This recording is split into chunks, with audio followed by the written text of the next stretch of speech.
How's it going, guys? Kevin back at you with another video. In today's video, we are checking out my axle alignment jig for the Losi Nascar. So this is going to help straighten any wobbly axles that you have or any wheel bounce that is from the axle. So I'm going to show you guys what comes in the kit and then how to use it.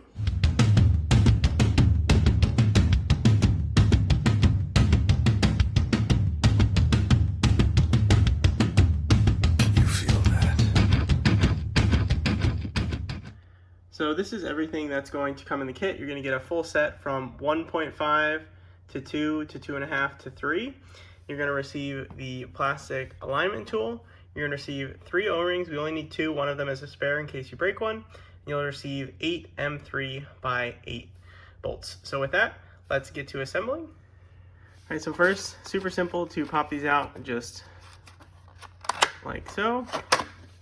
Then we're going to want to find the 2mm one because that is what will fit on the end of these guys. And so you notice there is a hole and a pass-through for the one on the inside. The one on the outside is actually much easier. But the first thing that we're going to do is actually take our little O-ring here. And we're going to fit that right in the hole there. Nice and easy. Doesn't need to sit perfect at the moment because you're just doing the first screw. And then you're going to tighten that down. So this is just threading into the plastic. There are threads molded into the plastic. See, I lost my O-ring there. Just be careful not to lose it. If it does pop out, you can just set it right back in there. Use the tool, kind of make sure it's flat. As you can see, I'm just going to tighten that down. And you can use your thumb to sort of keep it in place if it's trying to move on you. So that's one side. Now, I highly recommend doing the other side on the far side first. So that will help ensure this O-ring doesn't escape on you. Do give you a spare, but it'd be nice if you don't have to use it because it is an O-ring, so there's a possibility it may wear or you may tear it over time. Hopefully you don't have to worry about that. So now that that's in there, you can see essentially what's going to happen. This guy's going to just feed through there. So you can get away with just using 2. I include all 4, that way you can put all 4 just to make sure that the O-ring doesn't escape on you. So for the inside, this one's a little bit trickier. So you're gonna put your O-ring in there, and then essentially what you have to do is you have to feed this guy through the slot here. So you want to be gentle because you don't want to damage this, but just slowly sort of feed it through. A little bit of twist back and forth helps. And once it's through, you're going to take the bolt, slide it on like that, and you'll feed that through the rest of the way. See, I just lost my O-ring. That's okay. Again, we're just going to get this most of the way started, then we'll put the O-ring in, then we'll work on the other side.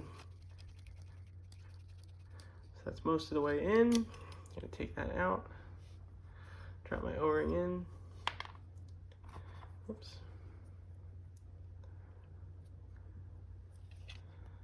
Again, when you're pushing this through, just kind of wiggle it back and forth. Don't force it.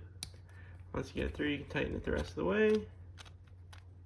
Don't need to go over tight. Remember, this is just keeping an O-ring in, but I'm going to put my thumb there and pull this straight out. That way the O-ring didn't move. Same thing on the other side. Just going to slowly wiggle this back and forth. That time it slid the whole way through. Just keep an eye on that O-ring. Make sure it doesn't escape on you. We're going to grab our M3 by 8.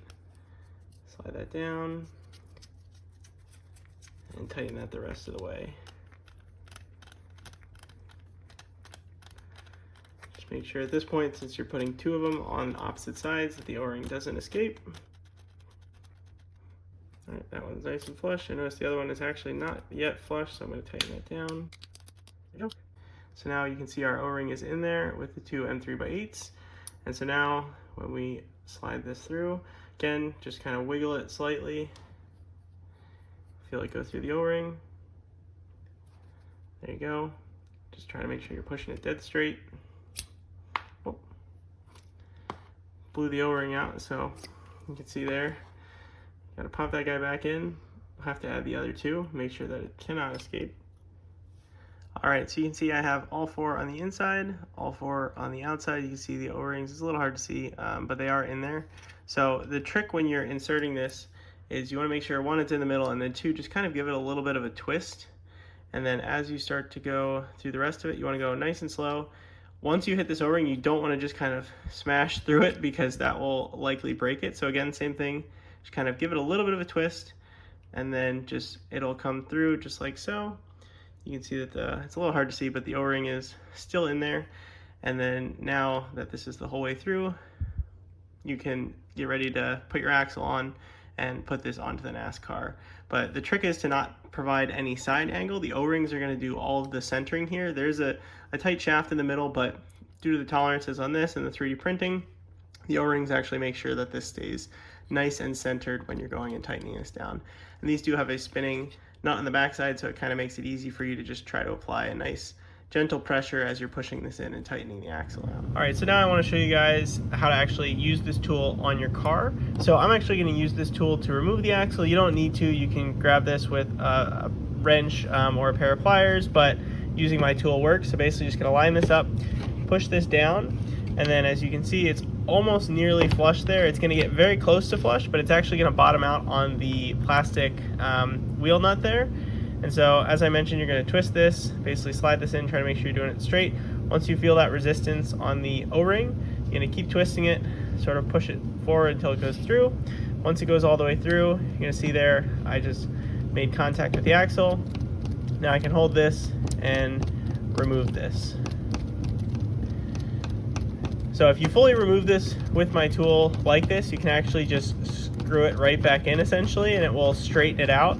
It depends how wobbly your axle is to start, if you're actually able to do it this way. But if you're not, essentially what you want to do is what I'm doing here. So I'll pop this off just to show you. So you're going to take my tool, put it on your wheel nut, make sure it's all the way down. You want to make sure this tool is pushed all the way against the axle there, because that's what's going to set the perpendicularity. So if you don't actually have this pushed all the way in, there's a chance the axle could go in wonky. So make sure you push that all the way down. Just have, you can see just the tip of the hex driver there will be through. Take your axle. I have this, yeah, it's easier with two hands. Basically take this, sort of drop it down, and then just fish it onto the hex. Then you can kind of guide it as you're sort of wiggling it. And then once you're pushing it there, the goal here at this point is to not apply any torque onto the driver and just apply as straight as you can a force and basically let the O-rings do all the centering. And what you can notice here is, I'm going to try to hold this as still as possible, the axle is going in perfectly dead straight.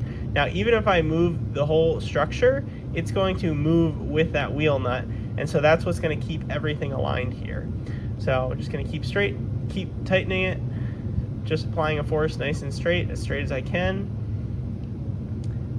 And basically we're just letting the threads pull the axle in. We're not applying a significant force, but just enough to keep that hex engaged in the axle there. So we keep tightening it here. We're nearly there. And once we get to the end, we will feel the force bump up significantly. So it's starting to increase, so just a little bit, maybe a quarter turn left, and then I just try to pull this straight out like so. And then just a little wiggle, and just like that, you're done, and now your axle is nice and straight. So I can spin that there. You can see this one basically doesn't move at all at this point, because I've done this several times on this car, unfortunately, but that's why I had to send it out to customers to get the video you saw at the start for the before and the after. But of course, if you have any questions or comments, drop them down below. I'm always happy to help. You can shoot me a message through my contact form on my website or on Etsy. I have links in the video descriptions for both of these, and these will also be available on A-Main Hobbies soon as well. So thank you guys so much for watching. Be sure to hit that subscribe button, and I will catch you guys next time.